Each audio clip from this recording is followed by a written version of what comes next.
আচ্ছা তুই যদি কাজ কাম করালি আমি তো আসতে পারি না, তো এই জায়গাটা বালি ফেলেছিস? স্যার এটা তো সমস্যাটা হয়েছে কি, কুকুরে মনে হয় এটা ইয়া করছে, এই জন্য এই সাইডে ইয়া হয়ে গেছে। আর বালু যে কয় গাড়ি ফেলাইতে বলছেন সেটা তো ফেলাইছি, কিন্তু সাইডে এখনো তো একটা মিল হয় নাই। না না, এই যে বালুটা নামে চলে গেছে, জায়গাটা গর্ত মিল হয় নাই, গর্ত। সাইডে আরো বালু দেওয়া লাগবে, কিছু বালু আরো কিনা লাগবে। এই বালিগুলো কেনার জন্য তো যা টাকা দিচ্ছিলেন এটা তো শেষ।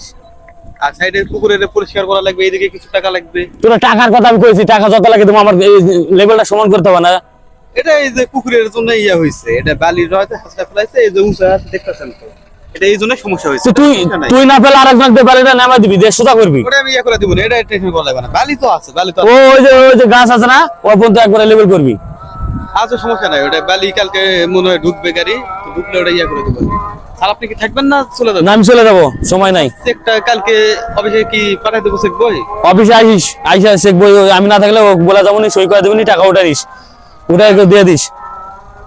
আচ্ছা ঠিক আছে, আসসালামু আলাইকুম স্যার। ওয়ালাইকুম আসসালাম, চলে গেলাম।